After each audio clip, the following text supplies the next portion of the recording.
And he called me aside. He said, "Nash, I'm really sorry, but I was averaging 10." He said, "You're not playing." 9 games into the season, and I thought that was the end of my career. I think traumas and times when it doesn't go well, they really shape who you are. Really? Age of 10, I wanted to play professional cricket. I was judged by the number of runs I scored that day, and that would dictate my self-worth. He just called me in that evening and he said, "Look, I think you can play, but it's either you go for it or you don't." He said, "You might as well go and enjoy yourself at uni or try and be a pro cricketer." Peter Moores and Chris Adams called me in and said, "You're not there yet. We think you could open the back of Sussex." I went to Australia for 6 months, just batted all day, every day, just batted. Came back within 2 years, I was kind of opening the back of Sussex. When you're in a tough time, it has to come from within. It's very difficult for someone to say to you, "Go on, go and perform." That doesn't happen. We're the most successful team in the country, for quite a small club, which was amazing. It was a really special time to be involved in Sussex cricket, on and off the pitch. Yeah, I think being able to go into whatever you do and leave it in a better place, I think that's a really good thing. People forget your stats quite quickly, but they kind of remember how you made them feel. Leaving pro sport, especially, it can be really messy. A lot of people struggle, in a lot of ways. As soon as I finished playing cricket, the relationships I built during that 20 years came out of the woodwork and supported me through that first bit. Retiring from cricket, and then when he was diagnosed with cancer, and then having the ability to get up early and work, and then go and spend the afternoon with him, was the sporting side is obviously something that really mattered at the time, but actually the people side is something that will live with you forever.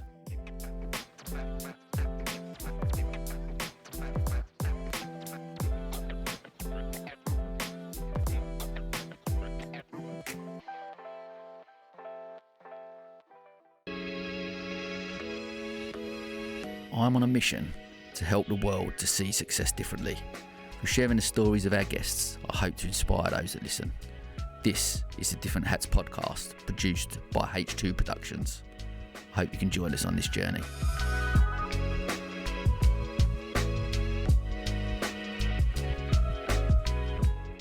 Okay, I'm just going to say something about one of our sponsors, Riverval. The world of cars, vans and minibuses is often a pain point for many of us. The hassle of finding the right vehicle, let alone looking after it, are all more things to add to our lists as busy people. Riverval's mission is to make motoring manageable, and that's why they provide leasing, purchasing, servicing and vehicle management.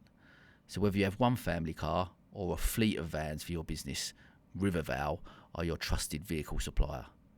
Visit www.riverval.co.uk. Okay, let's jump back to the podcast. Okay, welcome to another episode of the podcast. Today, I'm truly honoured to be joined by a Sussex cricket legend with over 500 games of professional cricket, 20,000 runs, 185 wickets, 8 domestic trophies, played for the England Lions, captained both Sussex and Nottinghamshire. In his business career, he's been part of the team that won the WPA Franchise of the Year twice in 3 years, and now owner of his own WPA franchise. I'm, of course, talking about the one and only Mr. Chris Nash. How are you, mate? Mate, very good. Thanks for having me. It was interesting. I did actually write that whole bio for you, didn't I? I think it was a bit of self-promotion, but thanks a lot, mate. Great to be along today. Mate, gold. Loved it. You sent that over. And, great way to kick off. But look, mate, delighted to have you on. I remember having a beer with you. I think it was the Web Trends Optimised cricket thing. We was having a bit of banter and having a chat about stuff, and I was like, mate, look, it'd be great to come on and have this chat on air and record it and get it out to our members and share your story. So, look, we're going to kick off as we always do. For me, some people's stories have got to start somewhere, right? So I'm always keen to just tap into something about your childhood. Talk to me a little bit about that and how that sort of shaped who sits in front of me today. Yeah, I mean, look, I think we were chatting off air about kind of everyone has such different childhoods and listening to some of the podcasts and what amazing stories people have had. But for me, it was pretty idyllic. I grew up in Horsham, which is a great place to grow up. And I think, looking back, I've looked back a lot over the last kind of couple of years with career changes and as life moves on. But I was very fortunate. I had 2 loving parents. I had a great brother. And as I was born, my parents bought the house that my mum still lives in. And my dad he had a relatively successful business career up until then, which allowed us to kind of move into a house which was kind of cricket pitch, football pitch, had everything there that two young boys want really, just to play sport and piss about in a river and all sorts. It was very, very special in that way, and we just had space. And that's what we had. Growing up, all we did was play sport. We had a winter cricket pitch, a winter football pitch, a summer one, and all we did was play sport in the back garden. And kind of probably, when I really think about what was so fortunate, and you might find this quite interesting, is that my dad was away working a lot when I was really young, and then as I was growing up, his business kind of went downhill. We had the house, but then he had time. So what we had was, as me and my brother, we had parents who were there all the time. And my dad was kind of self-employed, but he kind of started to do less and less work as I got older. And we just spent a lot of time together. So we had space and time. And that was my childhood, really. So that allowed us, to play lots of sports and kind of flourish in football, cricket, squash, tennis. That's all we did as kids, and spend a lot of time as a family. So we were very fortunate, and I was very fortunate as a kid growing up to have a bit of space, but also to have my parents there kind of all the time, which was special. And it's so important, isn't it? Like, so much talk on here about work-life balance. There's so much in society about that, and I've got young kids, and you go, that time of them growing up, as much as I'm ambitious and I'm running around 100 mile an hour, wearing different hats, right, doing loads of different things, you're constantly thinking, actually, this time is so precious. And actually, as kids, they don't really want anything other than your time, right? Yeah. And how important that is to do that. And that was it. We weren't rich. We didn't, have loads of money. We had what we needed, but we had time and space. And I think that's probably the main thing that I've kind of come back to, and the last couple of years, I've had a lot of time, and I've created time, and I've made it a real focus of mine to have time. And I'll probably touch on it later, but I lost my dad late last year, but the year or two before we lost him, I had so much time, and I created so much time to be with him, and that was really special. And I probably, I was so fortunate. And I speak about this a lot with my family, and say my mum and dad. They were my mum and dad, but they were also my best friends, and they have been for my whole life. So, you go through stages with parents, don't you? And you're growing up and you rebel a bit, and what do you know and all that. But as a youngster, I was very good friends with my parents, and then as I've got older, I became very good friends with them, very close to them. So yeah, as a kid growing up, that was the highlight really. We had space and time, which was really special. It's magic. And then what? You're obviously into sport, and that was your thing. But like at school, what was your education like? Did you like school? Did you get on all right? I love school, but I spent all my time looking out the window wanting to go and play sport. And I was one of those. I was, every time we would go to parents' evenings, we'd come back, and my mum would go, I'd say, what did they say? And she'd be like, yeah, could try harder. Good, good kid. Didn't get in a lot of trouble. But wanted to just be out playing sport all the time. And, primary school was pretty idyllic, around the corner. And then I actually went to secondary school. Although childhood was pretty great for me, I had a period where I actually was a bit bullied, and left one private school, not private school, but left my first state school, because I think due to being quite good at sport, a couple of guys didn't really take to me too well. I think looking back over my cricket and everything is that I think traumas and, times when it doesn't go well, they really shape who you are. I had a tough time in my first year or two at my first secondary school, and then went on the waiting list for another school, which I really wanted to go to, and ended up getting a phone call on a Friday night around this time, about Easter actually, when I got home from school. Saying we've got space for you. So I left one school on the Friday, and there was no mobile phones or anything, showing my age. And then just left that school because I'd been bullied by a couple of guys and had a few bad experiences. And then turned up at a new school, didn't know anyone, and had to settle straight into that. And that that was a really, I suppose looking back, it was a great experience. It taught me a lot and made me grow up quite quick. But it was one of those experiences you look back on. It was quite a pivotal time in my life. Yeah. You know, quite like I say, you know, really great childhood, and then I went to that new school and flourished there and had a great time. So school was a really interesting time to have those experiences. But also, you know, it was a great time as well. But I did just want to be outside playing cricket.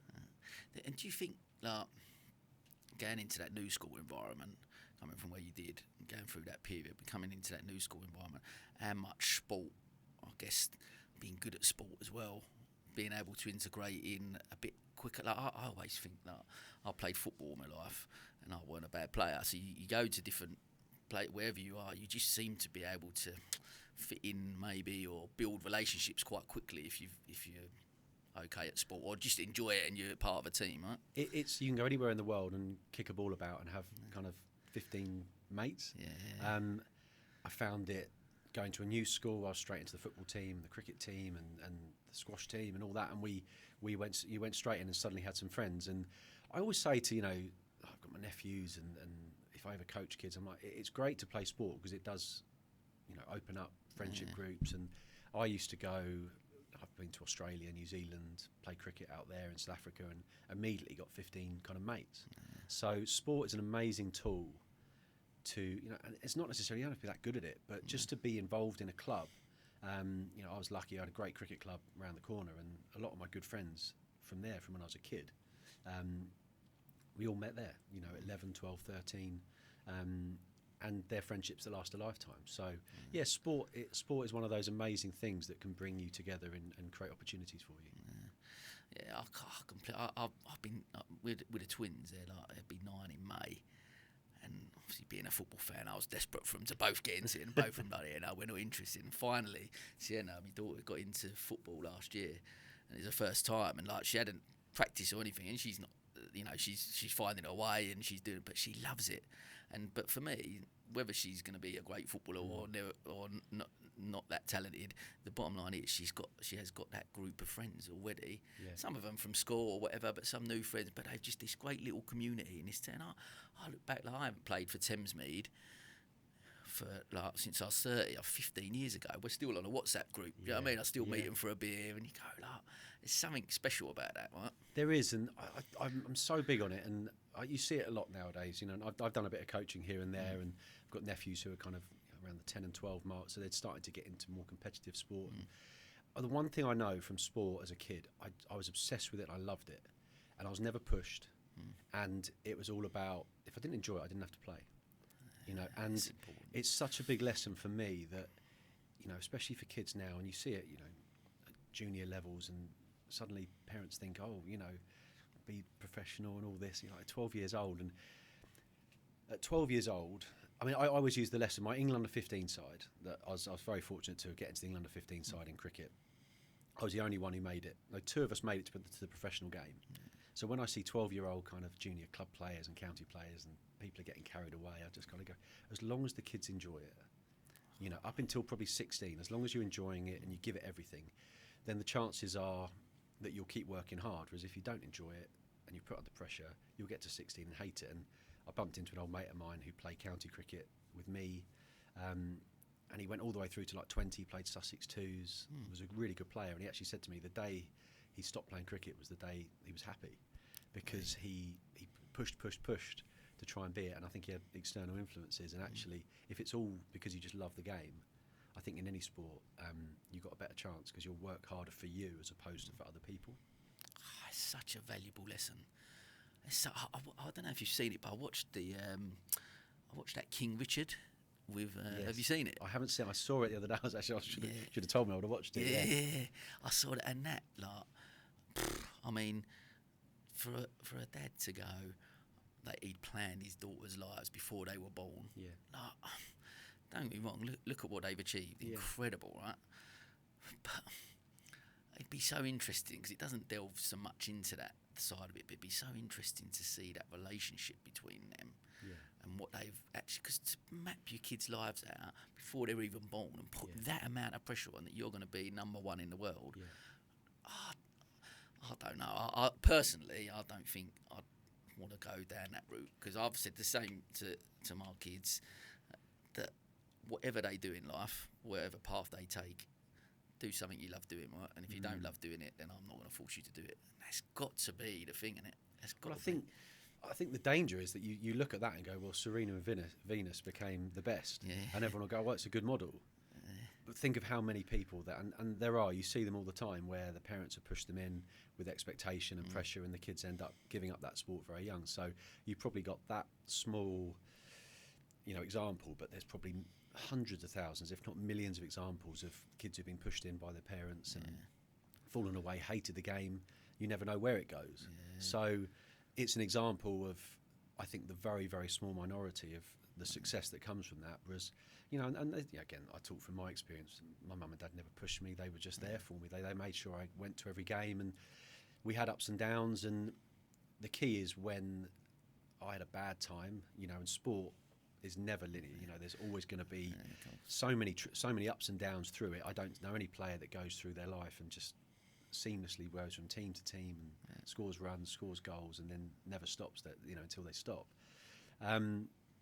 But for me, it's that ability to, everything's got to come from the athlete or the kid, and whether they become professionals or just really enjoy playing. Like, how good is it if you play, football or cricket or netball or any sport until the age of 40 and make loads of friends doing it? That's where sport's amazing. And if you do go on and you've got the desire to, me and my brother were both, he was much better than me at 15. He was a brilliant cricketer. Did he really want to play professionally, and did he want to deal with some of the stuff that came with it? And maybe not, maybe didn't. And whereas I just wanted to play professional cricket. Was that at a young age? Age of 10. Really? Age of 10, I wanted to play professional cricket. I told my mum, and I'll never forget, I was at secondary school, and Sussex used to play at Horsham for 5 days a year, Horsham Festival, which was the highlight of my life back then, because all my heroes were playing at my local club. And they used to play, so it was like Wednesday, Thursday, Friday, Saturday, and then a Sunday. Mum used to give me the days off. So I turned up to Horsham once, and I think I was helping at the scoreboard. I was only probably 13, 14. And my school's band turned up with the headmaster. So anyway, next day, Mum gets a knock on the door, social services. And she's like, what's up? And they're like, do you know your son was off school yesterday at the cricket? And Mum goes, yeah, I gave him the day off. And they were like, well, that's not allowed. She went, well, he wants to be a cricketer. I feel like a couple of days off for him to see his heroes is going to be really good for him. And they didn't know what to say. They thought that I'd been bunking off and just being naughty, really. And she gave me the 3 days off, and she did that, and I love her forever for it, because she never questioned it. And it was just, for me, that was what it was all about. It was that freedom, and that was me and Mum kind of going out there to, that was what I wanted. And she was there to support me with it, even if it meant having 3 days off school. I love that. I often talk on here about the education system, where we are in life, and there's this strict curriculum that's archaic that we have to follow, and blah blah blah. And actually, and of course, I get that there's got to be some form of structure, and there's got to be them things in place, and of course, I understand that. But if I interviewed a guy on here called Toby Moore, who's the TEDx curator for TEDx Brighton, and he talked about it really great. Like, if we just taught kids as human beings, find their passions and the things they love, that's got to be a better way to. Then we've got this strict curriculum, and I'm going to teach you like you're a mathematician. I'm going to teach you art like you're an artist. I'm going to teach you just teach people like they're, and treat them like they're human beings at a young age. And they will flourish, surely. I think that's it, and you learn that. I mean, we're all getting a bit longer in the tooth now, but if I look back at all the good experiences I've had, it's when I was treated as a human.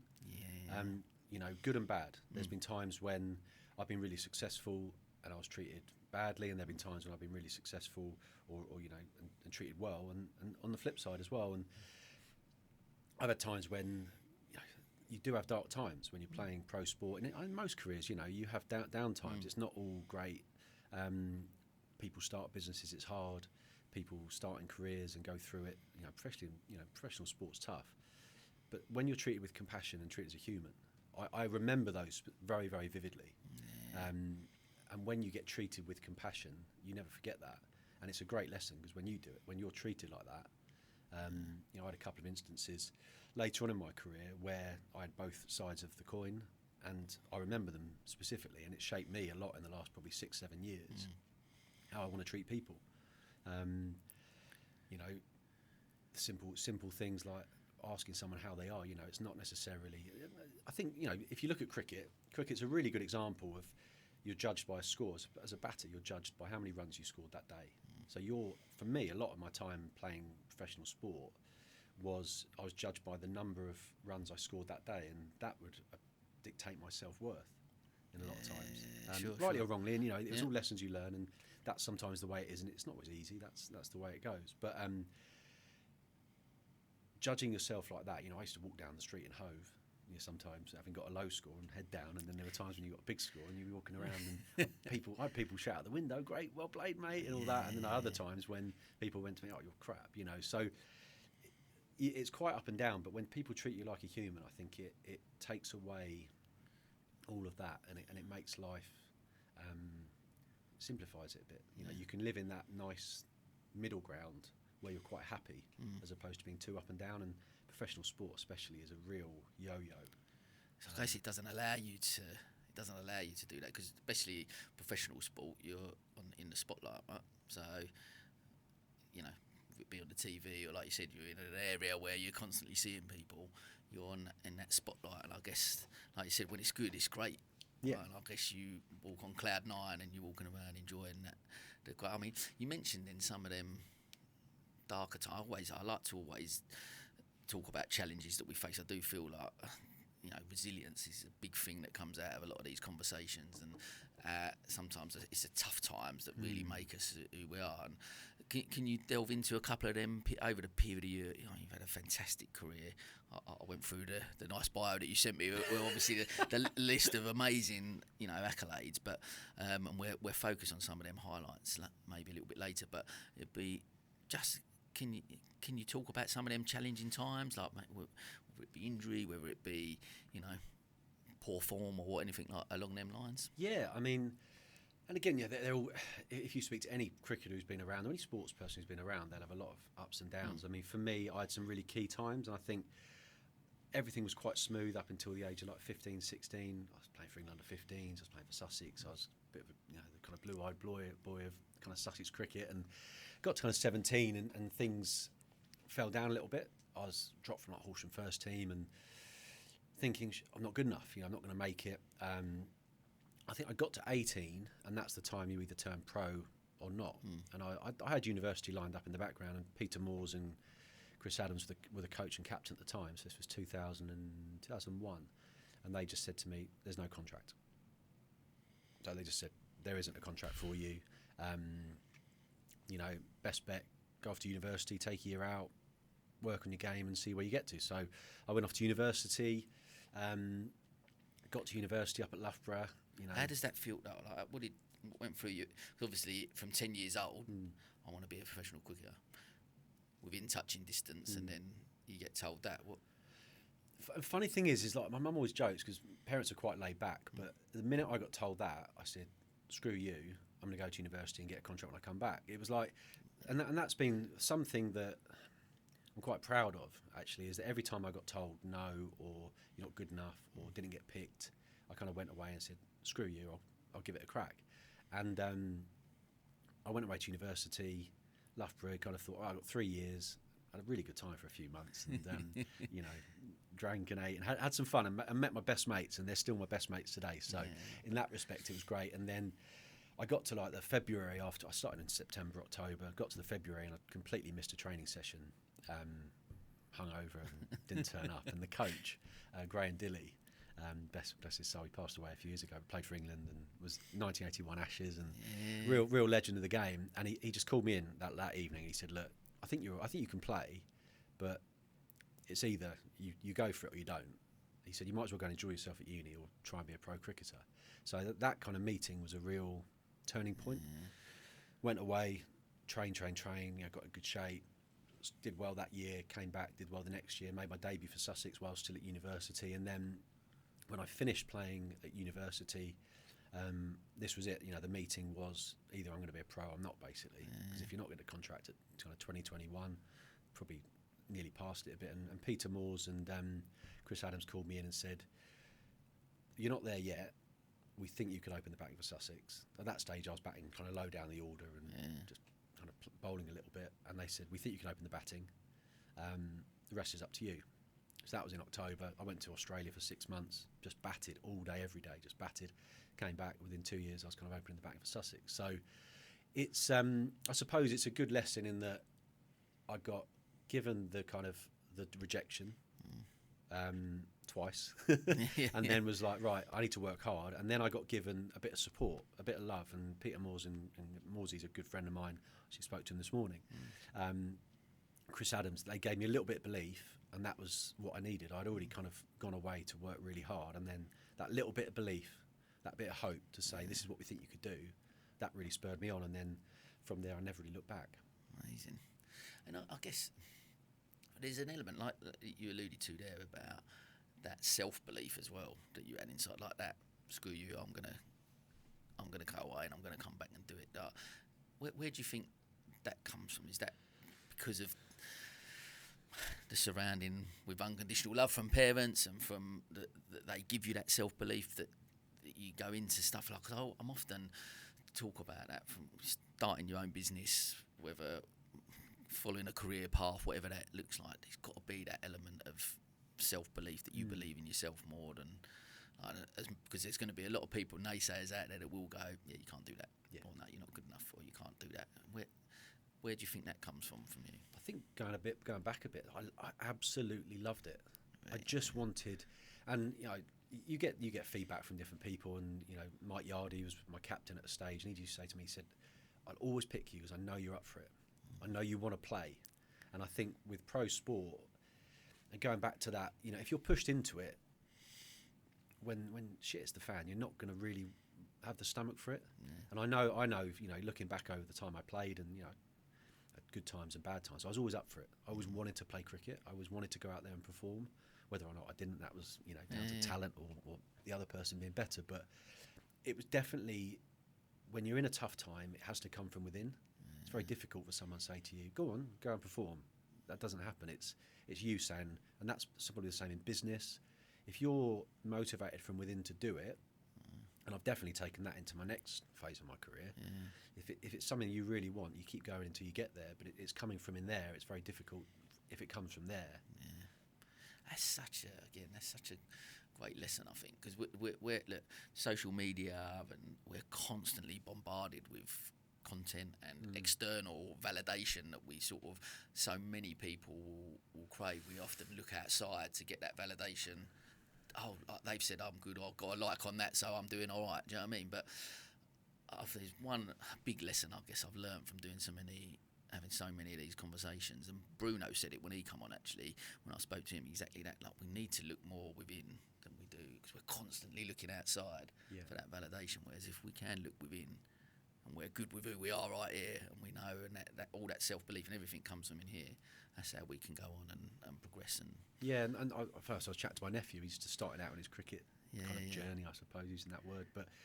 And it was trying to say to him, how do you judge yourself? And it was interesting, it was all about how many sixes, and it was all very external, and trying to say to him, well, how can you control it? Because I think even more so now, and this is, I found it the last few years of my career, I started off, we didn't have mobiles. We had the old Nokias. We weren't texting. We used to have phones banned in the change room. We didn't even need to ban them. No one wanted them anyway. Towards the end, people would get out. The first thing they do is scrolling through social media, because people had eat crap or he well played. And I found it a really tough thing to see, because I saw a lot of kids, a lot of players, young players, going through the mill, because they would get out, and within 30 seconds, I used to have 30 seconds of throwing my bat and swearing and throwing stuff and kicking stuff, and then you'd sit there and take stock. But people come straight in, they're straight on their phones, and they're looking for validation of something, which is quite scary. So the more you can teach people to be able to judge themselves and find comfort in themselves, and not easy nowadays, very difficult, but yeah.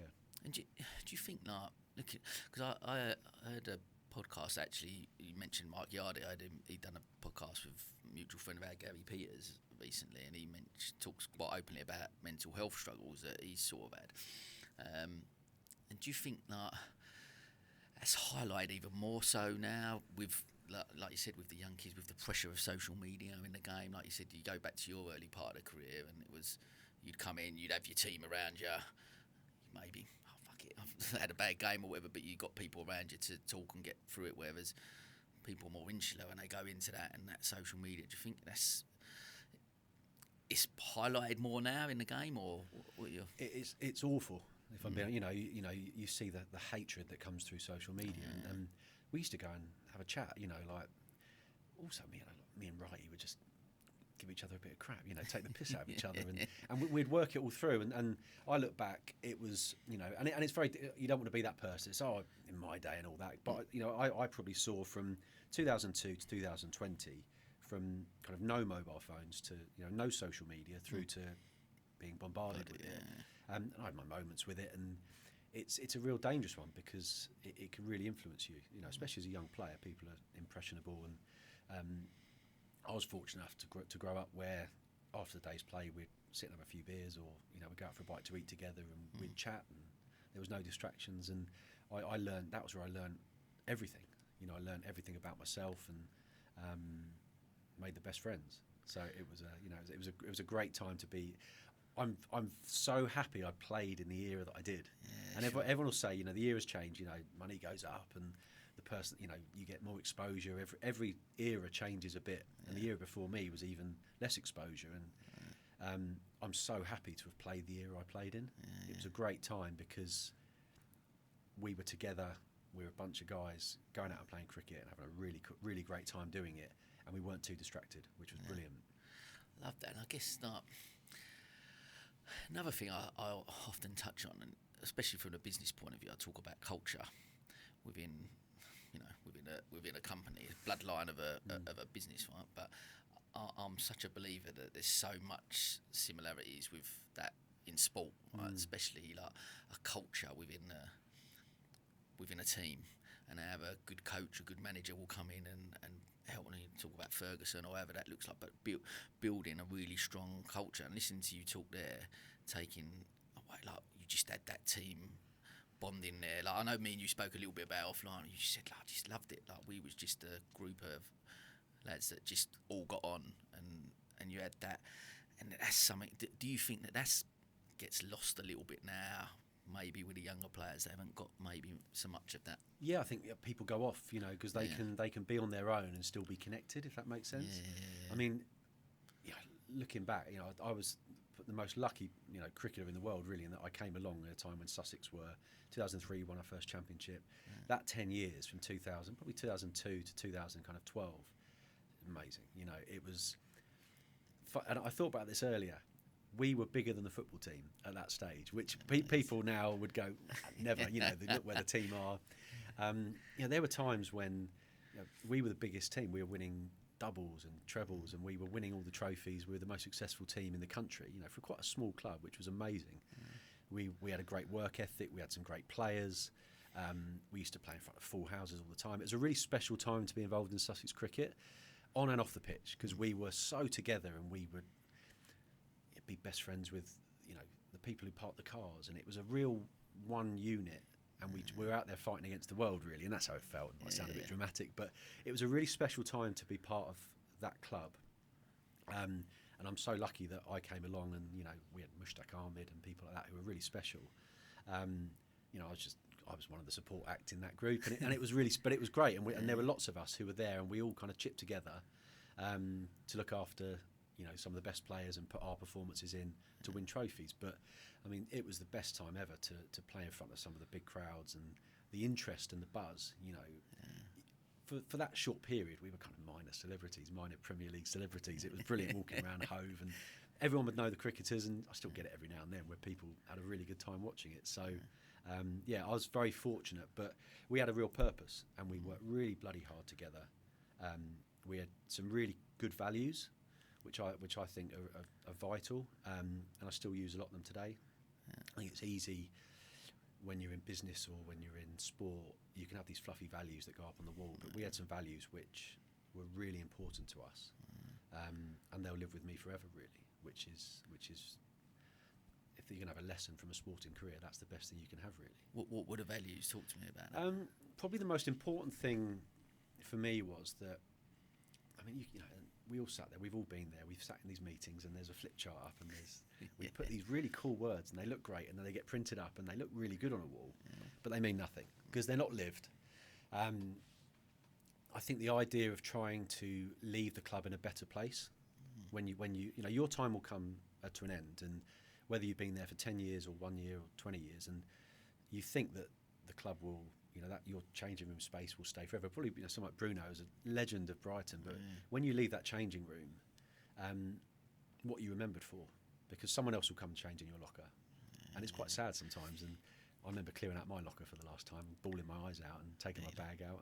But do people still talk about you in the future in a good way, and what do they take from it? And I think being able to go into whatever you do and leave it in a better place, I think that's a really good thing. And that means your intentions are always for the good of the wider organisation. I think as soon as you go in thinking, what am I going to get out of this place? I think they're the people that I've seen over the years that have fallen foul, and people remember that. That's what I'll take from that massively, actually, because that's for me, essentially, let's look at the bigger picture of life in general, right? That's actually for, I guess, not just leaving a job or a career or a sport, but actually leaving the world in a better place. Like if we all looked at our businesses and the way we run our lives and our values as individuals, actually, can I leave the world in a better place? What am I doing? What's my back to purpose? I guess all them things that, say, some of them become buzzwords and you sort of look at it like that. But I am a believer. Like one of the reasons, I guess, with a podcast and you talk about success, and we'll delve onto that a little bit later about how people measure success, but actually nothing to do with financial status or where we are in life. But actually, have I lived a good life? Have I been a good person? And have I left the world in maybe a better place and impacted some people in a positive way? Then you know what, I'm happy with that, and that would be that's so when I get a message from Sam, who used to park used to be the front of, if you ever drive into Hove, there was Sam and Gunny, and they were the two stewards, and they used to park your car. And Gunny unfortunately passed away a couple of years ago, but me and Sam, he'll still ring me and we still share messages, and that's actually the most rewarding thing.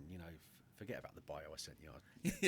But when Les Lennon was my first coach, and we've been friends my whole life basically. He was a bit my mentor, and he rings me the other week and we have a nice chat, and they're the most important things, not did I play 50 games for England or anything like that. Actually, when Sam sends me a text, and actually, how you doing, that's actually really, that makes you feel really good. And that's kind of the most important thing. And when I look back at 20-year cricket career, and you try and take that forward and be like, do people remember you as being a nice person, whether you're doing well or badly? Can you still talk to everyone? And I bump into supporters every now and then, and they always come and say hi, and that actually means more to me than all of that. And we'll probably say a bit more later, but success is, I think, do people still kind of do they remember you fondly and smile and think he was a nice guy? He was always nice. He gave his time, and you can't get it right all the time. There's going to be times when you're pissed off and you're moody. I've just got 4 noughts in a row, and I don't want to speak to you. I'm sorry, but as a general rule, when Sam on the gate sends me a message, I feel $1 million, because even though we had the bits of celebrity, you'd always stop and have a chat with them in the morning, and that meant the world. And that says a lot about you as an individual, I guess, and I'm assuming a lot of your teammates were similar. But I remember something as well. Again, we alluded to like the culture piece, and I remember I think it was I've read something. Gary Neville was on a podcast, and he mentioned about Ferguson, and he berated the players when they wouldn't stop and sign the balls for a bit. With I think one was Maria, whoever was front of house or whatever, who looked after and asked them to do it, and everyone walked past and wouldn't do it for, we're too busy, we'll come back and do it later, no problem. And he absolutely killed them for it.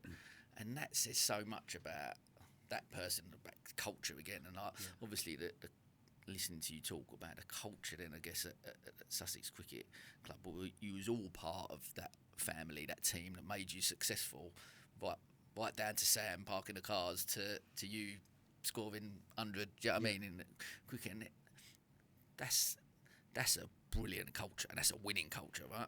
It's a winning culture, and if it's not a winning culture, at least it's a bloody great culture.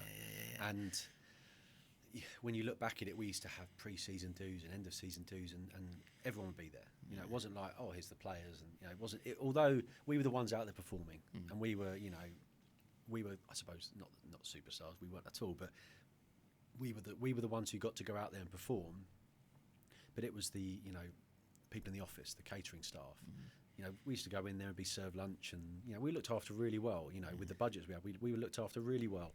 And there was Mike and Helen, and and then the chefs Gunny, and you got to know them, and it became a really great place to work because you'd walk in, and that's what I loved. That's what I loved during that time. And actually, when I went up to Nottinghamshire, they had a similar ethos. It was really great. It was a much bigger club, test match ground, bigger capacity, but they'd retained that ethos, which was lovely, and that's why I felt so comfortable up there as well when I played there for only 3 years. But again, I actually went up there last summer and bumped into the guy on the gate, and I'd give him my woolly hat because it was one winter, it's freezing cold. I was like, I gave him my Knots hat, and he still wore it. And he goes, I've still got your hat, and they're the bits that mean the world. And again, that's success really, is that I can go up to Knots now and people still will say, oh, he was all right. That means a lot. Yeah. It's really weird. This really resonates with me listening to you talk like this, because look, one of the reasons that I named the podcast is because and I've spoke about it on here quite a few times about my measurement of success. I'm 45 now, but up until I was 40, I was like, I watched so much Only Fools and Horses. It's time that I'm going to be a millionaire. And I got 40, I was nowhere near being a millionaire. And you go, shit, I'm a failure. And I went to a really dark place, actually. I was in, someone that's an optimist and positive most of the time, I was in a fucking really shit place. And I was like, I failed. I've got these young kids. I can't, I'm not given my wife the life I'd promised and all these things. And I measured my success based on my financial status, which was not great. And yet, what got me through it was changing that narrative in my head. I remember going, you know what? I've built a life down here and businesses and all based around people and relationships. And I look around, I was surrounded by all these people who I loved and who loved me, and I built amazing. And I was like, if my measurement of success was based on the relationships I'd built over my life, I've got my brother and my mum and dad who I've got a great relationship with, lovely wife, kids, amazing business community, mates who I went to school with who are still my best pals, played football with 30 years ago, all of them different levels, and actually I've experienced love in all these forms. Bloody hell, if the measurement of success, the metric in which I measured it was based on that, bloody hell, I'm doing all right. And if I died tomorrow, you know what? Yeah. I'll be happy with that lot in life. Yeah. And listen to you talk, so similar, I guess, like from what you're saying. The most common thing I get asked, are you disappointed? Do you feel like you didn't fulfil what you wanted? On that list, there's no England. Yeah. I didn't play for England. I didn't play 100 tests. Yeah. Didn't play IPL. Didn't do all that. Didn't earn the big bucks, playing the franchise leagues around the world. Never says to me, do you regret anything? I'm like, absolutely not. Based on, in a way, probably the way I speak, I probably wasn't that ruthless sometimes, because I was more worried. Maybe I was a bit of a people pleaser. I wanted to just kind of have a nice time and be friends with people. And maybe I was too friendly at times, and that probably stopped me having that completely ruthless streak to say, screw you, I'm going to achieve this, I'm going to do that. And maybe to my detriment of what I've done on paper, what I love is, again, Sam, Rob Body, the librarian, we still chat. My dog sitter is the wife of Colin, who looks after everyone at the ground. He's the best bloke in the world. And we're still pals, and we catch up and have a great time. So that means more to me than a lot of the stuff on paper. And like you say, at the time, obviously you're gutted, you don't get picked and all that. But when you look back, when you get a bit older, and slid into my 40s now, and you kind of look back and go, that's all right. I'm comfortable with that. And I do get asked that question by a lot of people I bump into. Oh, you should have played for England. Yeah, I might have done in a different time with a different select or whatever. But does it keep me awake at night? Never keeps me awake at night. I had a great time, and with all that stuff, it was more about those trophies and the people that I played with, and the friends that I still have through cricket at Notts, at Sussex, even throughout the counties. You just had a nice time. It was great, and for me, I had a great time and made some good people. Met a lot of good people and became friends, and that's really cool. And you look back at that, and people forget your stats quite quickly, but they kind of remember how you made them feel. So hopefully, people felt better if I spoke to them and had a nice time. That's, for me, it's such a, and for anyone listening, whether you're in sport, whether you're in business, wherever you are in your career, whatever you're doing, it's exactly that, isn't it? Anytime you meet someone how have you left that conversation? How have you made that person feel, right? And that's such a valuable thing. And we'll get, I think one of the most valuable lessons, especially like a lot of business owners and entrepreneurs will listen to this. I think for me, 100%, no matter, you can look at your bottom line, you can have these spreadsheets and all them things, but for a business, how do you make people feel, whether it be your customers, your clients, your staff, whatever it is?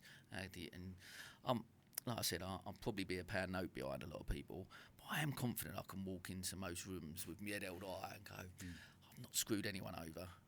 Not everyone's going to like me. I'm okay with that at 45. But you know what? I like to think I'm reasonably, and I think that's such an important thing to take from that. I'd be keen to, like, you mentioned some of them bits about England and stuff, but looking back, I mean, you did give me a long list of highlights and stuff, and it's great. And looking back, but take me back to some of the life. You had to pick one. First point, I'd like to go back to that first, your debut as a cricketer. Do you still remember what goes through your head that day? I mean, a lot. So 2002. We're going back a long time now. I was picked out. A couple of injuries at Sussex. This was pre-success. So 2003, Sussex won the championship. Yeah. We've been in existence since, I think, 1839, so the oldest county club. We hadn't won the championship ever. Finished second, I think, in 1981. Quite good knowledge, actually. And in 2002, I was actually just got back from university. Hadn't really played. I wasn't really doing that well, and had a couple of injuries. And back then, I used to bowl spin and bat kind of lower down the order. So everyone doesn't know too much about cricket. I was more of a bowler than a batter. And I got called up, and I went out. Had to play against Warwickshire. I remember it so clearly. I said, played a lot of cricket. Don't remember majority of the games, but I really remember this one, 2002.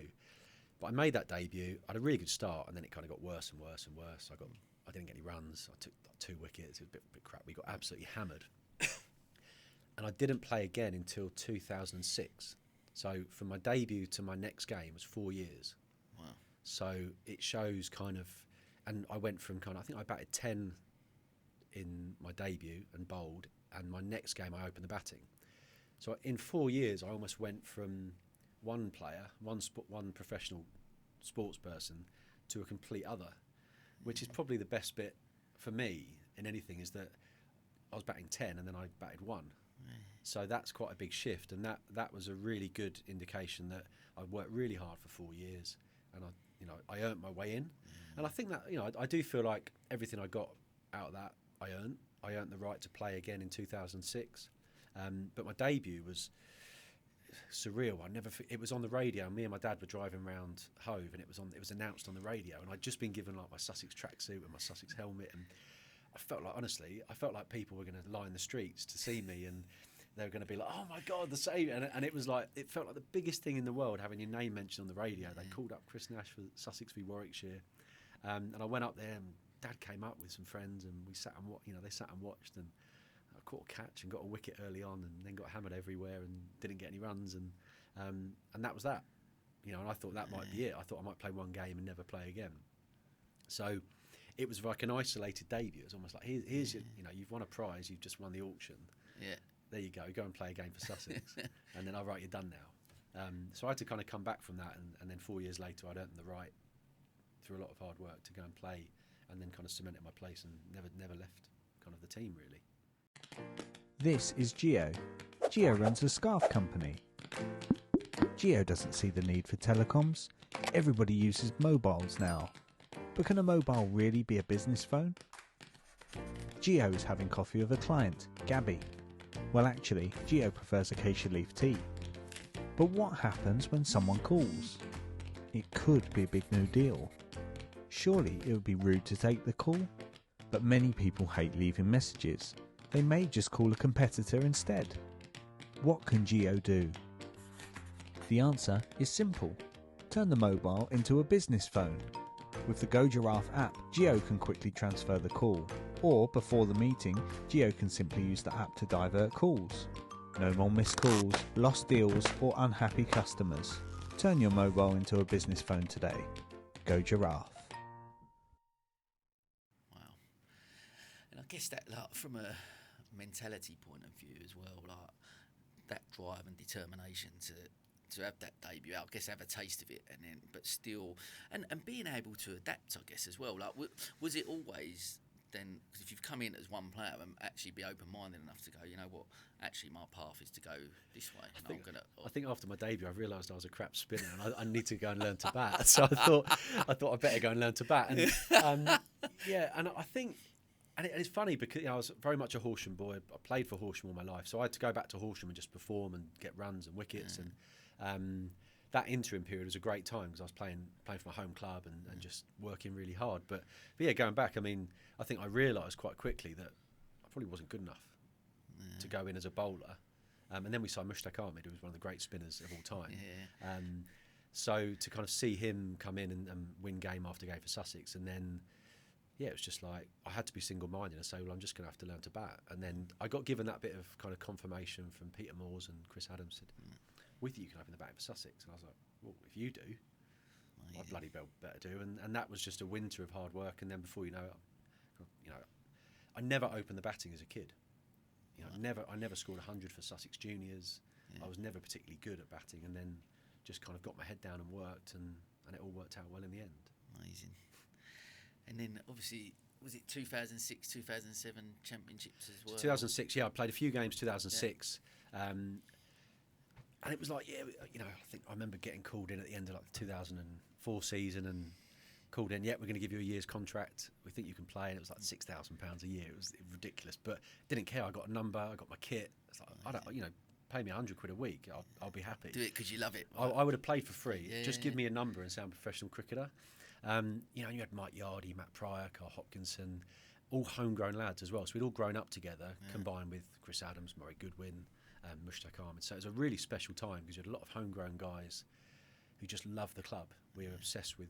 We just wanted to play for Sussex. There was no transfer rumours. It was just we wanted to play for Sussex. The club was great, and we just had a great time. And kind of year on year, you gradually climbed up the ranks. And then, 2006, I played a little bit. We won the double. We won the double, the 2006. So it was a great time to play. 2007, we then won the double again, and that was kind of the year I cemented my place. So I really felt part of it then. And then 2008, I had a really bad start to the year, and was dropped. And I was called aside by Mark Robinson, who was the coach after Peter Moores, and he was crying his eyes out. And he told me, and this was people like Robbo, they really cared, really cared about you as a person. And me and him had grown up, spent a lot of time together. And he called me aside. He said, Nash, I'm really sorry, but I was averaging 10. He said, you're not playing. 9 games into the season, and I thought that was the end of my career. I rang my brother and I said, I might need to do a personal training course or something like that just to get myself a qualification. I just got no runs whatsoever, and the end of my contract was that year. And I thought I was done. I thought, right, that's the end of my career. Better go and find something else to do and put that crappy sports science degree to good use. And then the day before, Sussex were playing at Lancashire, and Mike Yardy, Carl Hopkinson, who I owe for my career, basically went up to Mike Yardy and tapped him on the shoulder and popped his shoulder out. And then I got called back. I think Robbo rang me and said, look, Yards is injured. Can you come up? So I drove straight up to Manchester. No training, nothing. Morning of the game, it's 50-50 between me and another guy, and they went with me.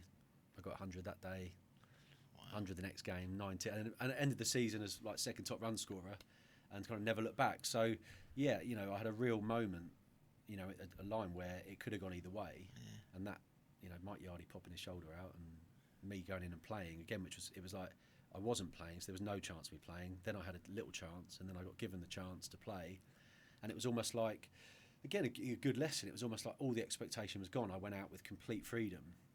The shackles were off. Got 100, and kind of from then I never got dropped in Championship cricket for the next 15 years. Wow. So it was, I look back at that moment. It was, I thank Hoppo. Pivotal point, Yeah, it was really special. But cheers for doing that. Yeah, cheers for that. And again, it could have not happened, and I might not be here, or who knows where I'd be. And I guess, like you said, still a couple of things there. One, you're in that place where you could have gone, there's an opportunity there, and you go, I'm just going to go into it with an open mind, with that freedom to just go, because you love the game so much. I guess that's the thing that gets you through those periods sometimes. Because I think if you're forced into it and there is not that love for the game and you're struggling, like, you might still be given that opportunity, but you don't go into it with that type of mindset. You probably fall back a little bit. And the best thing it's not an official kind of research theory, but the sports psychologist at the time, we talked about it a lot. A guy called Michael Caulfield, he's now at Brentford Football Club, and he's really well renowned. And he was wasn't as well known then. And excuse my French, but he called it the fuck it factor. He said there comes a point in everyone's life where they say fuck it, and they take all the shackles off, and they just go for it. And that was that moment for me. I remember, I think, after I got dropped, I went to the nets. I was going to play in the twos, and I just whacked it everywhere. All the shackles were gone because I'd gone from trying to hold on to my place in that first team. Again, when you're playing in a great team, you want to stay in it. You want to be part of the success. You want to win the championships. So when that's taken away from you, or when it's nearly taken, every game you're hanging on. And I was like hanging on with everything I had. Right, you're dropped. Okay, off you go. And it was almost like, fuck it. And we talked about it a lot over the years, and we still talk every now and then, and we talk about the fuck it factor and how all the shackles come off you, and that just creates something, the freedom. And I still would use it for years afterwards and be like, how can we take the shackles off someone and just say, oh fuck it, let's go and have a crack. And me and Luke Wright, best mate and all that, and we played a lot of white ball cricket, opening the batting together, and we come on, fuck it, let's go have a crack.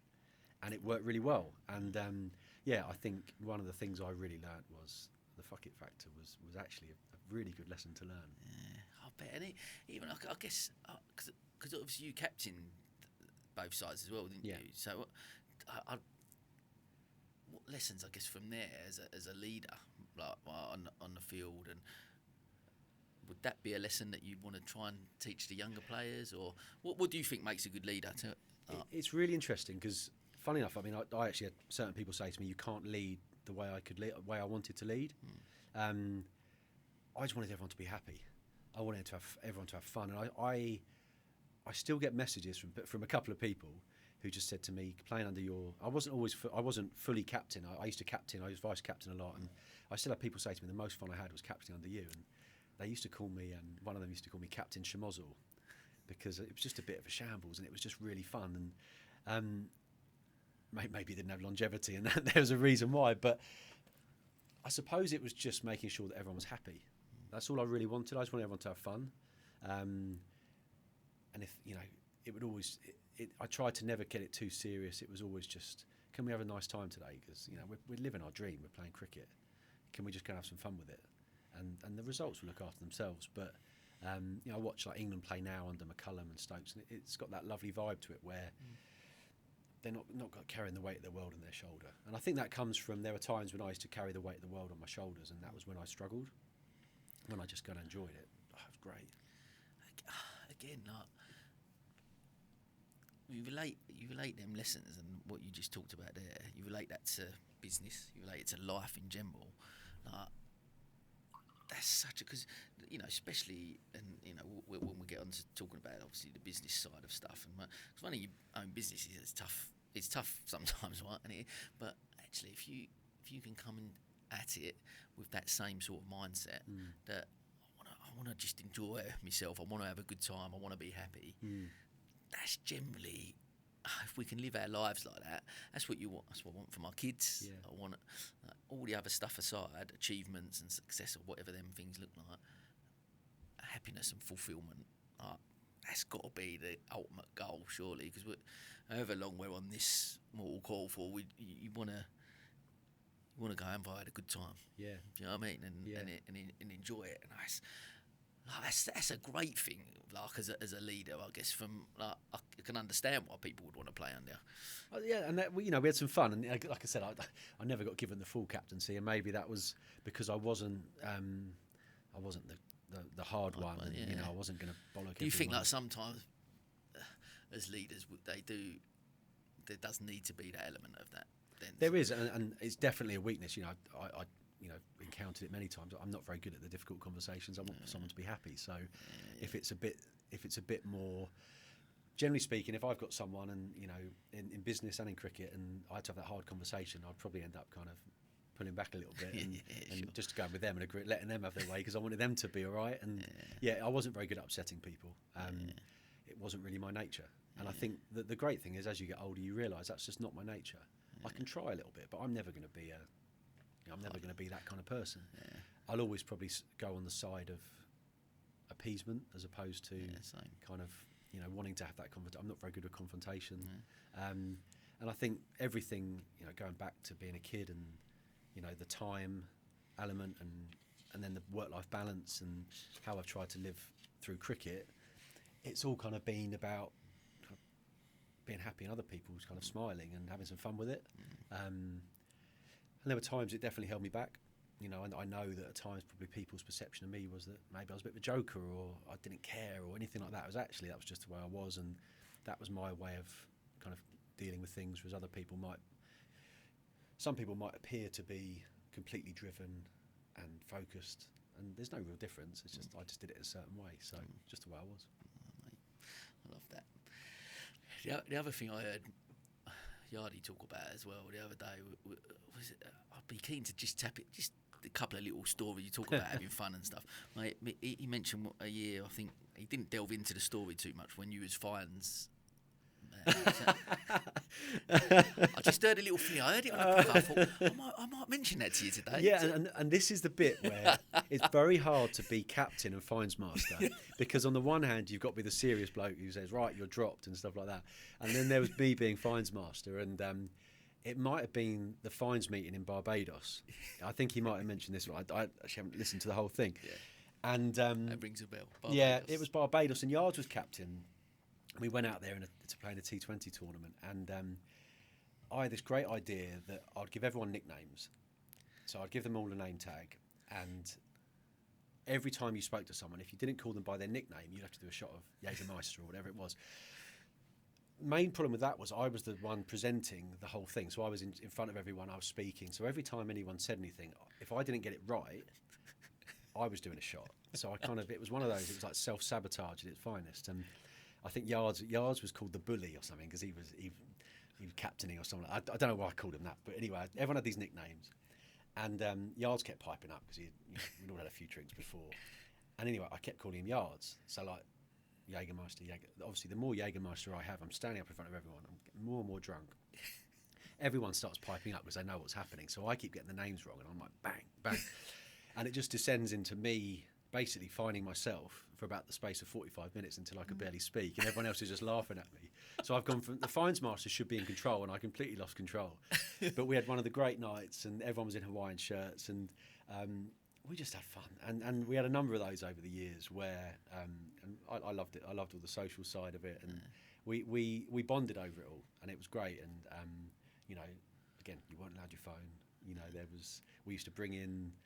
We did it with sponsors as well, and if you speak to a lot of the sponsors down at Sussex, it was a real great time. We used to have a big dinner and together, and I remember one of the guys, Mike Punter, you might have from Parafix, and I think he put a shot of Fairy Liquid in front of Ollie Rayner, who played back in the day, and Ollie necked the shot of Fairy Liquid and was blowing bubbles the whole night and kept going to the toilet and just bubbles coming out of his mouth. So we had some great fun because we had a really good bunch of people, and we set aside time to do that, and it was really special. But yeah, we had some fun with the fines meetings, and I'm glad Yards mentioned that. But yeah, I sabotaged myself because I put these tiny little name badges on, and no one else was speaking to each other, but they were just winding me up. And before you know it, there's a tray of Jägermeisters gone, and I can barely speak. And it all goes out of control. Mate, it's gold. That is gold. I think, and often what I love about talking, even when we had that chat over in with the Web Trends guys, and we was chatting, every time I've sort of you can tell like the passion that you have for that, for cricket, but that period of time, because I often talk about stuff that we set ourselves goals that we want to achieve. We do that in sport, we do that in life, we do that in business, certainly. I'm going to get there, and actually we end up sometimes delaying happiness and you know, to a destination, because we go, you know what, if I just get there, then everything's going to be all right. And I guess, listen, again, back to some of the amazing achievements you've had over your career, Do you look back over that period and can you go, I think I probably know the answers, but listening to you talk then, you can look back at those highlights and actually the longer career, even some of the ups and downs of what you've had, but where you enjoyed that journey. It's so true, and you'll look back and you can go on. We all do it. I'm sure most cricketers do it. They'll go on and they can see all their stats. There's columns and numbers, and you can go through them. No one remembers that. When me and Righty play golf, all the time, and we just talk all the funny bits we had. And I look back at some of the stuff that happened, and it's actually surreal to think that some of it happened. And sometimes you go to a lunch or whatever, and I think we've done it a few times, and before you know it, you're reeling off story after story because these ridiculous things happen. I mean, the best one that springs to mind for me was when I was a first year pro. I was we had Mushtaq Ahmed and Rana Navid Orsan. So Mushtaq Ahmed, Pakistani cricket legend. Rana was Pakistan cricket legend as well. They were just brilliant cricketers and the best people you'll ever like to meet. Really fun, really good fun. But I was their driver, so I had this big VW Touran, I think it was, and my job was to get them to games. When we had away games, my job was to I was the driver, and I'd have to make sure they got to the games because Mushy was terrible with timekeeping and Rana was organised, terrible. But one time I think we were going up to Worcester, and Mushy used to live. I don't know if you remember Tongdean Road or Tongdean Lane. There was a big house called the White House. Looked like the White House. Yeah. The pillars, I think it's gone now. I think it might be knocked down. Yeah. Big swimming pool at the back, tennis court, and the swimming pool was empty all the time. But anyway, the guy who owned it, I think he lived in America, but a massive cricket fan. So we used to let Mushtaq live there when he came over. And one day I was told, right, we've got to get to Worcester. We've got training at 1. Can you go round and pick Mushy up and drive him and Rana up to Worcester? So I've texted Mushy, I'll be round at, 10, half 10. I turned up the house and I walk in, and in there, so, Waqar Younis, Pakistan cricket legend, World Cup winner, Wasim Akram, cricket legend, Inzamam ul-Haq, all of these, this is cricket royalty. And I'm like, wow. And how old were you? I was only about 21, 22. I was a first year pro. My job was to get into Worcester, and I was like, Mushy was like, come in, we're going to have some lunch. And he had loads of people in there, and you walk into this house, and I'm thinking, Mushy, we need to go. And he's like, don't, and he used to call me Mr. Nashi. He'd call you, Mr. Sam or something, Mr. Peter, or, he had this lovely knack of making you feel really special. And, I was a young player, but he made me feel $1 million, and became a great friend. So I walk into this house, the White House. Everyone's in the kitchen cooking food. I'm like, Mushy, we need to go. He's like, no, it's fine. We'll have some lunch. So anyway, he goes, right, lunch is served. So we walk through into the next room, and in the next room, there's a revolving dance floor. So you go in there, and all this food's laid out on the revolving dance floor. And you've got Wasim Akram, Waqar Younis, Inzamam ul-Haq, all these legends of the game, all sitting there. What am I doing here? But anyway, it's great. I'm like, wow. Next thing you know, Mushy goes and presses this button on the wall, and the revolving dance floor starts to spin. All the lights come on, flashing lights, and all this amazing food is going round, and we're all sitting on the edge of this dance floor with all these amazing cricketing legends having lunch. And I'm just like, Mushy, we need to go. And in the end, I'm like, actually, Mushy, we're not going. This is amazing. I can't. And we ended up being about an hour and a half late to get to Worcester, but we all sat around the revolving dance floor in the White House on Tongdean Lane, eating the most amazing food you'll ever have. And I look back at it and kind of think, well, that wouldn't have happened in any normal world, but for me, what a great thing to have experienced, and what a laugh, mate. You love that, absolutely love it. That's what I mean. You look back over your life, like you said, regrets and all them other things, and you look back at some and able to share some of them stories, and in 20 years' time, you'll be sitting talking to someone and still be sharing things like that, right? Just gold, just pure gold. And I play golf or catch up with Ben Brown or Yards or Hopper or something. We'll catch up and we'll all always have a laugh because we'll look back at all those times in the change. I mean, 2007 we won the championship, but we won our game the last day of the season. They call it the longest day. I think they did a DVD on it years ago. And, DVDs were out. Probably VHS actually that old. And we won our game. So we were top of the championship last day of the season. We won our game at 11:30. So we finished at 11:30. End of the season. We had to wait for Lancashire their results. So we started drinking at 11:30. We were in the hot tub. Anyway, the Lancashire game finished at 6:00. And at the time, so obviously we had been going all day.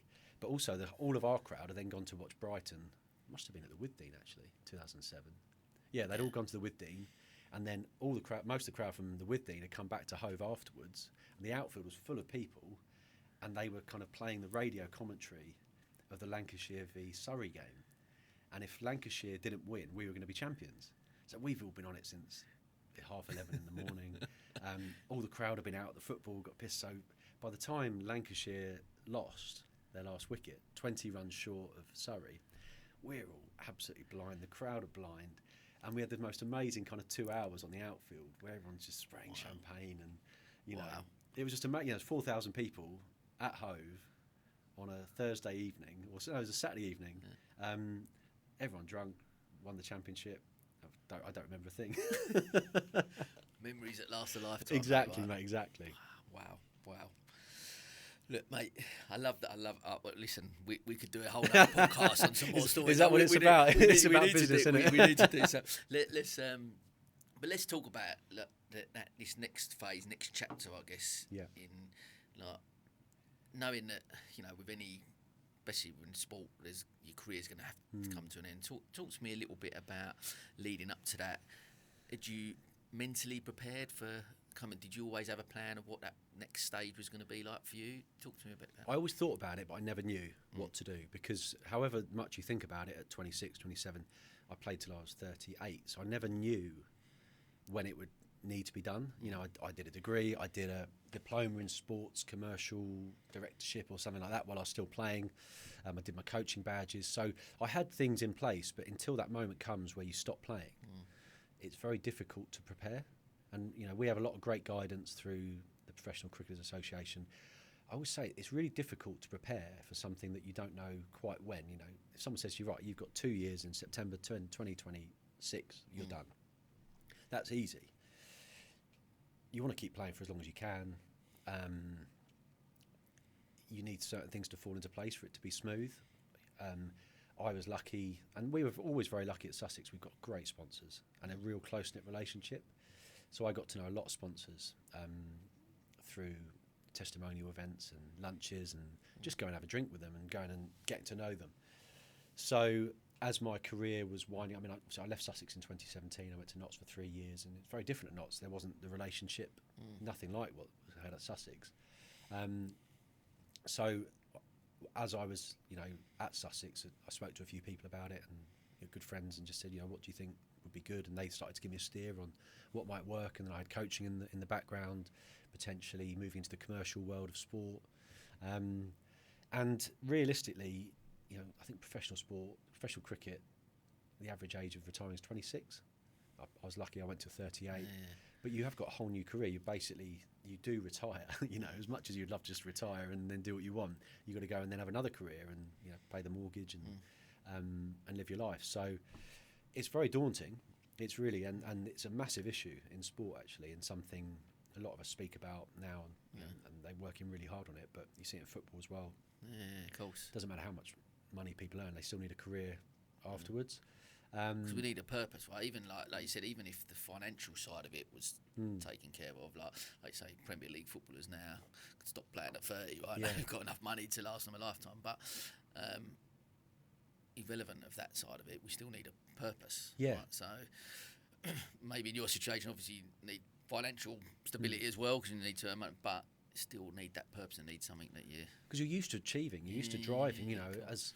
The things I try and say to anyone who gets to the stage of professional sport, even if it's one game or a contract, is you've obviously got something in there. The innate ability to go through challenges, to work really hard, to be goal driven, be part of a team. They're all really important aspects of being a sports person. And actually, a good friend of mine, he actually recruited all of his sales staff on kind of team sports and sports science degrees. Built a really successful company. Those are the core skills, you know, from a cricketer. You know, I'll speak as from what I learned, that you need to find something that you can then push on. And generally speaking, if we're given the opportunity, we'll find a way to achieve what we need to achieve. And I was very lucky in that I met some really good people, and one in particular, he'll love me if I mention his name, but Daniel Wade. He basically came to me 5 or 6 years before I retired and said, look, when you finish, I've got an opportunity for you. I think you'll be good at this. So, he obviously saw something in me, which is important. I think probably like the beginning of my career, someone saw something in me and said, you could open the bank for Sussex. You just need someone to maybe just have a bit of faith in you. And then as my career was coming to an end, my body was hurting, my mind was hurting, my eyes were going, things were starting to feel like they were coming to a natural end for me. The desire wasn't there, and I didn't know where, I was like, right, I think I'm done now. We sat and spoke more and prepared for it. And then I finished playing on the Sunday at the T20 final, and then went straight into training for my new career. So I think it was someone identifying the traits that I had worked well in their business. In that role, which I'll be forever grateful for, because leaving pro sport, especially, can be really messy. A lot of people struggle, in a lot of ways. I tried a bit of coaching, it wasn't really my thing. I looked at a few other avenues, but to have someone to come and say, come on, and the first year was very much a fact-finding mission of, can I do it? I had to learn a completely new industry from scratch during lockdown as well. So I sat in my kitchen and did all the training, and it was quite lonely from being in a team where every Sunday you get a schedule to being completely on my own at home. So there were challenges. Because I guess I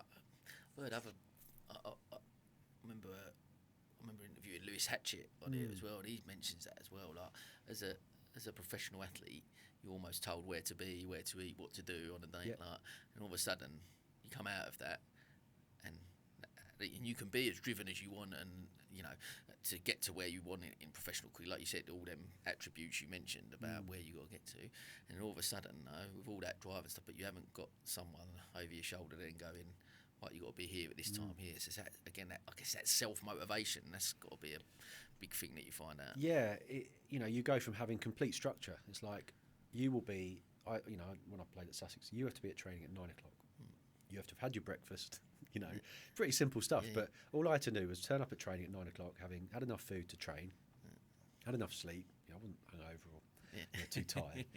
Have my kit, and as long as I got there at 9 with those things, I would be able to function through the day, because at 9:30 we would warm up, at 10 o'clock I'd bat, at 10:30 I'd bowl.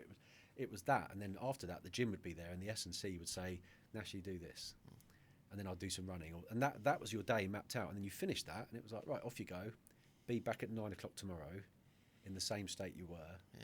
And then when it came to game days, as long as you're wearing this kit, it was literally that, Sure. So suddenly that structure's gone. It's like, what do I wear?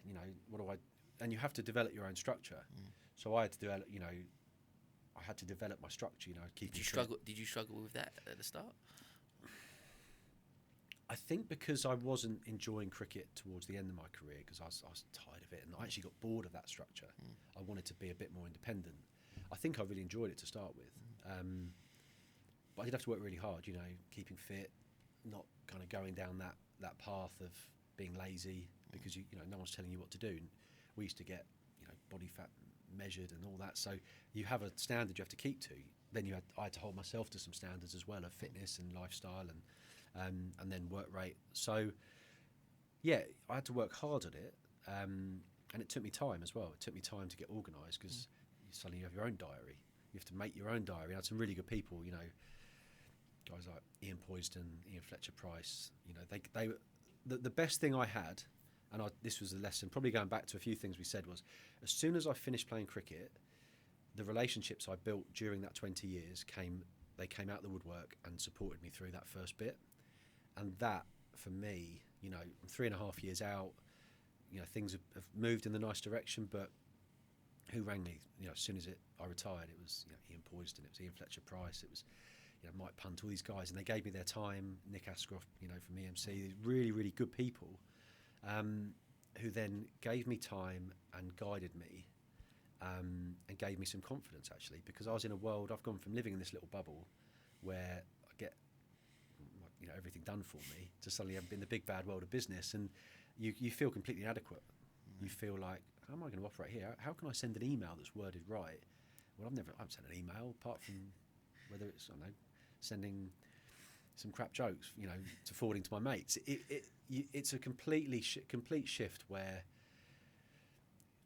everyone does everything for you because you're the athlete, and then suddenly you know, you're having to learn it all for yourself, and no one's really there for you. But I was lucky in that I had a lot of people there for me, probably because of what happened in that time there. So, you know, the things I say to people playing sport is you might be going really well, but don't forget all these people around you, because trust me, you know, when Ian Poised and when they pick up the phone to you, you know, as soon as you retire and offer their advice, it's the greatest, you know, thing. And that support network I had was possibly the only reason. But again, I guess that if there's one for me. Again, back to something I could teach my kids: being able to talk to people, being a good people person, being a nice person. All of them things.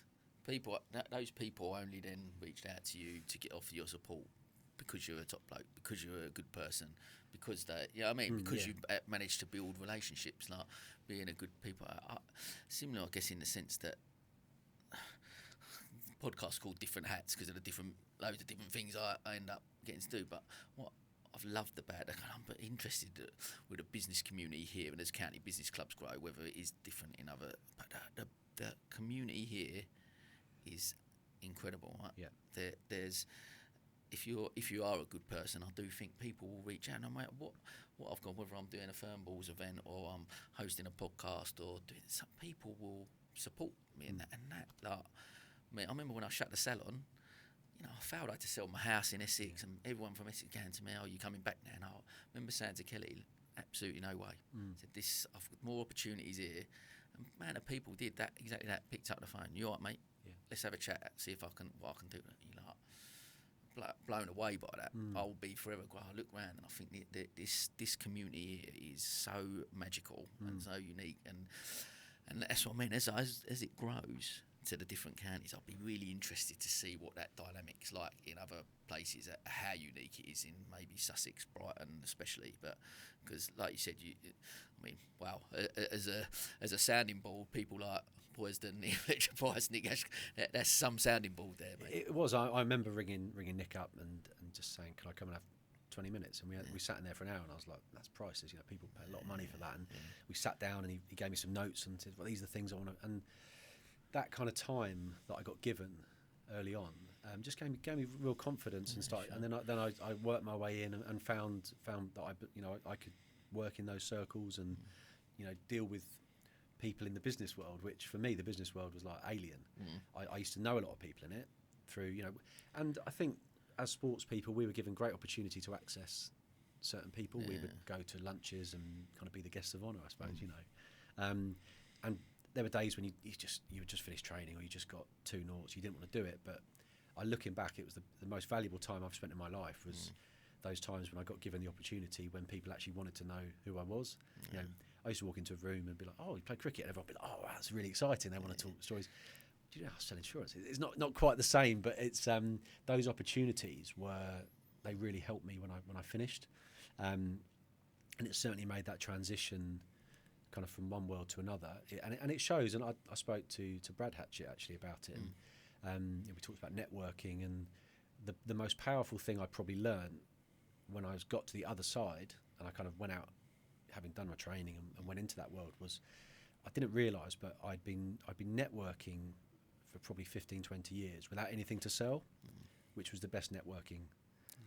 And we had a good chat about it actually. And it was the best lesson. If you're networking without anything to sell, that's the best thing, because then you build nice relationships. And if anything happens business-wise, partnership-wise, friendship-wise, that's brilliant. But you go out there to get to know people, have a nice time, the rest kind of follows. And that was a good lesson I learned after having done it. Because, as a player, I wasn't selling anything. There was nothing. We're just getting to know people, and you'd sit at business lunches with people and just kind of get to know them because it's quite good fun. Great lesson for me. Then you move into kind of the world where I was going out networking, and I realised that I didn't need to go out and sell. It was just have a chat and have a nice time, and that was enough. I completely agree. Like, so many people talk about networking, host events, and you go to certain things, but 100%, I would say, and Brad is brilliant at it. his networker newsletter I get, and he put some great points in there. But it's so much about it. Like, don't ever go into a room and sell. Purely for me, networking is all building relationships. And that's it. The end. And stuff will come of it. It's a byproduct. The business stuff is a byproduct of building those relationships, because you just never know where that conversation's going to go. I remember being at some events, and you say to someone, like, someone would look at me and they go, "Oh, what do you do?" Especially when I just had fern balls, and you go, "Oh, I run fern balls." Okay, what's that then? You go 5-a-side forward, and looking over my shoulder because they're going to go, but not realising that actually fern balls is a black book of network of a huge amount of contacts that I've got, and you could know something. You know what I mean? So, but people's perception of that, and if you judge someone on that, just go in and build relationships, and you never know where them conversations are going to go, right? Yeah. And like you said, without knowing it, you've been doing what you're doing now, out networking and building relationships for 20 years. Yeah, and again, you never think about it, because when you're playing sport, you just think, you're in that bubble, you're like, I'm going to play sport forever. Yeah. I'll be 60 and I'll still be opening back in Sussex. And I'll still be getting hit on the shin at 11:05 in the morning. So you do, and you never. Very hard to tell someone, you know, you're playing, you're in the middle. You know, you see the guys now playing at Sussex, a lot of young guys. You're like, you know, they finish training, they get asked to go to a boundary club or something like that, and last thing they want to do. And again, you know, I was educated really well by a lot of the older guys, and they said, no, go to these events, get to know the sponsors. And going back to what you're saying about, you know, I bet you majority of other county cricket clubs around the country would be envious of what we have at Sussex, such a close knit business community. I've had first-hand experience of how close-knit it is, because it's been welcomed in and kind of really looked after me, kind of leaving professional sport, which can be historically very difficult. So I'm always the biggest advocate of it, but that place was kind of a melting pot of, you had your financial advisor, you had your mortgage guys, you had your estate agent, you know, I bought my first house, got a mortgage, and had the financial advice through everyone there. And it was a real nice, it was like a ready-made net, and it was a microcosm of what Brighton is. It's a very close-knit business community. So I was lucky to experience it in a really positive way. Yeah, no, I love that. And then obviously look what you've achieved, I guess, in such a short space of time, I guess, in your business career, and going from obviously becoming part of the franchise with Dan, I guess, that period, and winning awards and stuff. And then talk to us about this, obviously, this next phase as well, because you got your own franchise now, right? Yeah, last week. So Wow. Yeah, so I mean, Dan was brilliant. You know, I was very fortunate, and Dan kind of mapped out a progression for he kind of mapped it all out for me and said, right, come and work for me. We'll learn the products. We'll get a really good grounding in it. Work in my team. We had a couple of really good years as a team of three of us, and we just worked really bloody hard. But he taught me the way. He's got the most successful WPA franchise in the country, and there's a reason why. It's run brilliantly.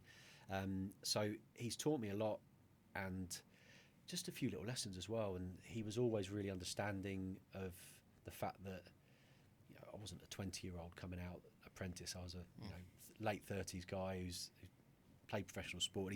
He's always managed me really well in that, and just been understanding of me. Good mate, really good mates, really good. Been a great mentor as well. And then after a year or so, he allowed me to kind of be part of the business as a business partner, as a director. And then when the opportunity came for me to own my own, he was the first. He actually came to me and said, "This is a great opportunity. You get the chance to have your own franchise and build your own business." So he kind of facilitated that, which is amazing. A measure of.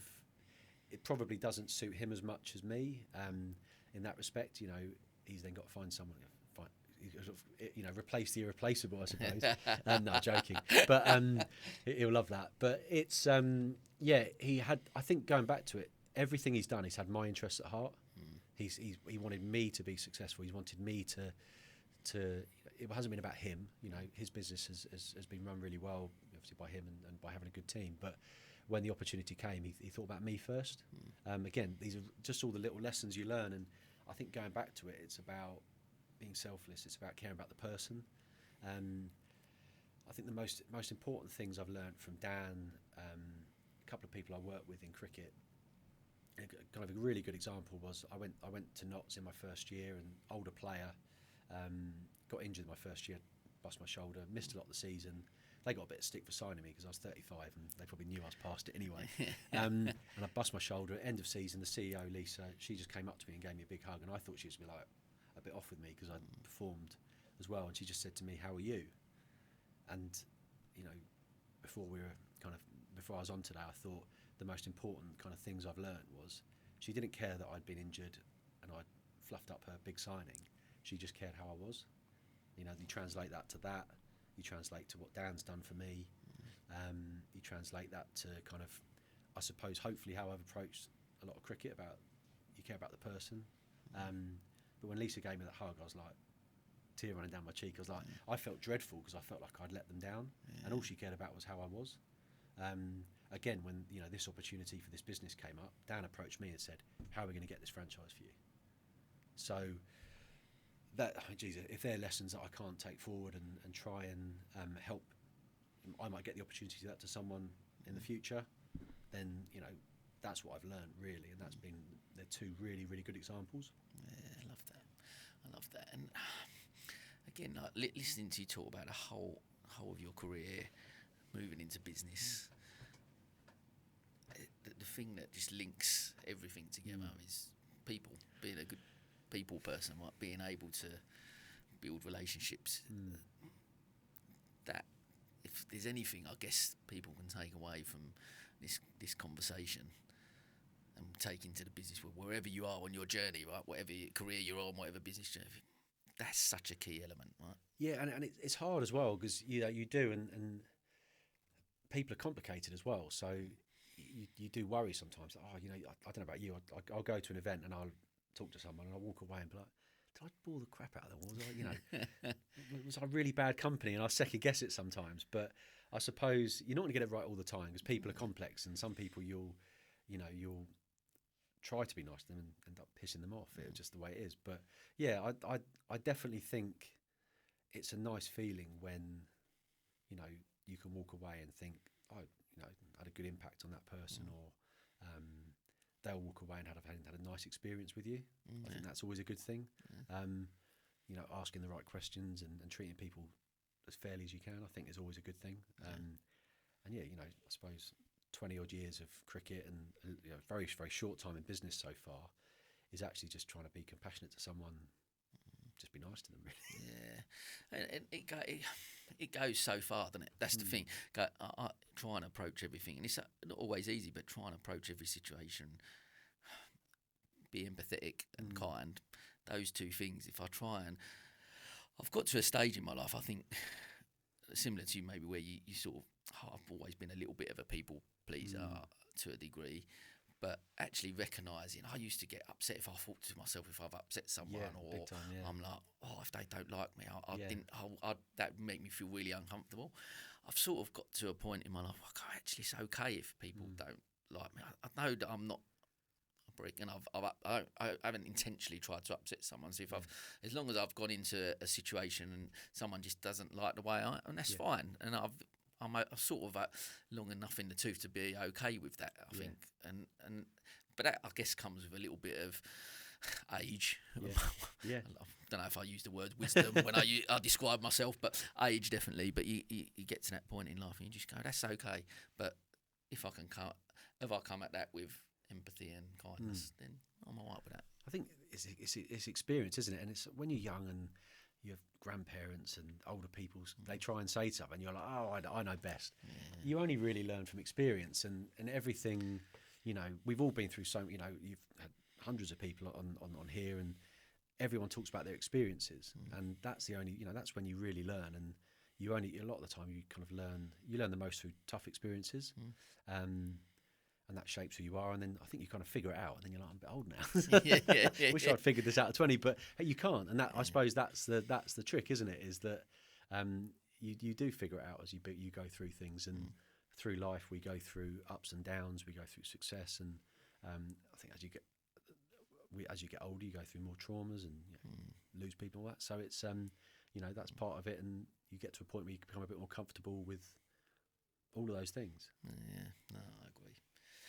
You mentioned, I know you sort of alluded to it a bit earlier, like you mentioned, obviously, with your dad passing away last year, like going back to that time, like you said, taking a bit of time out, you managed to spend some time with him at that stage. I guess, you know, again, we're on this spending time with the people we love, and how important was that period for you then? And how tough was that period? It obviously, you know, awfully tough. He's my best friend as well. But I look back at when I was young and we spent time together, and it kind of goes back again. Nowhere really does it all fall down to finance, playing for England, all that stuff for me. There's stuff that could have happened, could not have happened. I know that as a youngster, my dad, he could have gone off and worked all the hours of the day and earned loads of money, and I wouldn't have had all that time with him. I wouldn't have been best friends with him. We were squash buddies. He would hit balls at me all day, and we were just really good mates. And then the opportunity actually retiring from cricket, and then when he was diagnosed with cancer, and then having the ability to get up early and work, and then go and spend the afternoon with him was, I mean, something. As it was happening, I just was like, this is priceless. I'm never going to regret this. And everything else kind of went to the side, but I could still do bits around it. And it was like, well, the priority is being with him. And that, again, that'll probably shape how I operate, in that, sometimes you do have to kind of think, business and work is important, and always make sure you do a really bloody good job when you can. But there are times when sometimes you have to have a bit of perspective on it. And for me, especially that kind of probably this time last year through to kind of October when we lost him, I was up in Horsham kind of 4 or 5 days a week, and for me afternoons were off, so I spent the morning working, and then it was just prioritising it, and the best thing I ever did, for my whole life, having that time, and finding a way to be there was the best thing I've ever done. So, obviously the worst time of my life, but also we had some amazing time together. So, and I think that's something that you do take forward, and you make sure you prioritise the right things, and that balance, is really important. That's again, listening to that, just again, I think it's just a valuable life lesson, right? And I think it's, when we're gone, no one's going to remember. No one's going to look at my Crick Info page and go, "Oh, you know what? He averaged 30. He scored. Oh, he got 85 catches." No one really gives a shit about that stuff. It's really cool when you do it, and I look back at it with pride. But no one in the world now is typing in my name on Google trying to find my cricket stats. No one cares. I did last night. No, but there was a reason for that. No, there's no one else. There's no one that in the other side of the world doing it. So and that was 20 years of kind of your life that you put in. And I think sometimes you just got to look at it and go, what the really important bits are the people. And we talk about it again and again. It's come up quite recurring. People, time. With that, sometimes obviously you do have financial constraints. We do have to deal with certain things of that. We've got to pay for living and all that. You try and find a way to engineer it all together to find the balance for you, and it's not always easy to get it right. But as I said, probably the recurring theme from a childhood to kind of the last few years has been the ability to have time with the people I've loved, which has been great. And then, within that, met some great people, and it's the nicest feeling, like I said, when you bump into someone, and sometimes you get it on the seafront, and now you walk along the seafront, and someone they'll look at you as if to go, I swear I recognise him. And I had it the other week, and I'm kind of like, I've got my head down, and I'm not expecting anyone. And this guy just came up to me and just said, "I used to love watching you play cricket, and you always came and said hello, and always had a nice time." And that's really lovely, and that transcends whether I averaged 10, 20, 30, 40. So the sporting side is obviously something that really mattered at the time, but actually the people side is something that will live with you forever, which probably means the most to me now. Something I really love. I love chatting to someone. They'll talk about the cricket, and it's really good fun. It's fun having a bit of a reminisce with you.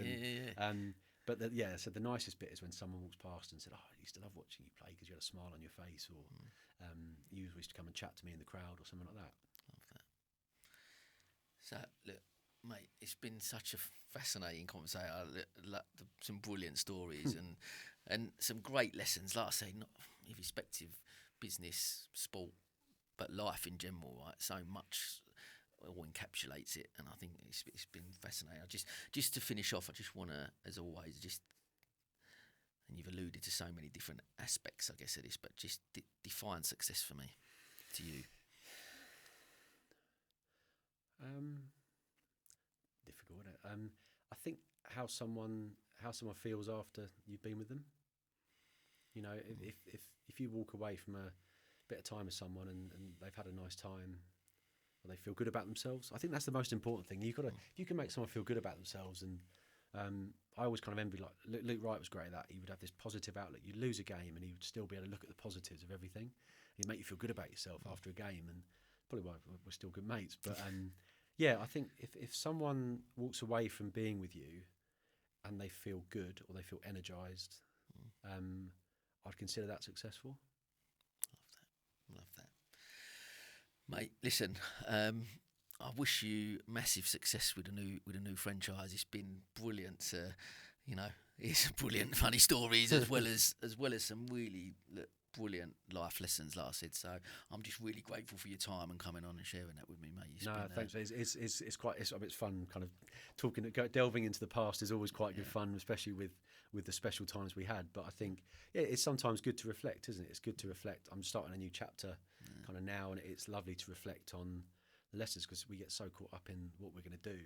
Sometimes it's hard to look back and go, actually, what have I actually learned from 20 years of pissing about on a cricket field and a few years, sitting in my spare room. But thanks for having me. It's been brilliant to chat. Because I guess, like you said too, there's that point of we can look and reminisce, and it's great to reflect, and we don't really know what's going on in the future. But I guess it's so important, isn't it, to recognise where we are right now and be in that moment, and that's key, isn't it? Yeah, just be in that live in that moment as much as we can right now. Yeah, and I think that's it. It's like, I think especially, kind of going back when you're in certain situations with people you love and living in that moment, there are times I learned in the last year, just if you can just be in that moment, because we always got so many distractions. If you can live in that moment with someone, and there were times, it's so hard to do. In sport, I think living in that moment is kind of the holy grail. They call it the zone. I had a couple of minutes in my life where I was there in that absolute moment, but from a personal point of view, you can do that. There are so many times where we don't. There were times last year when I was with my dad, and I might be thinking about what I've got to do when I get home. I've got to email or speak to someone, but actually when I lived in that moment with him, that was a really good lesson, because you could just got to be there at that moment, because you don't know what's going to happen in the future. So it'd been great. Actually, really good to kind of go through this and kind of think of some things as well going forward. It's been a good learning experience for me. Amazing, mate. It's been absolute gold. I'm really grateful. So thank you very much. Thanks a lot, mate. As they say, is a wrap.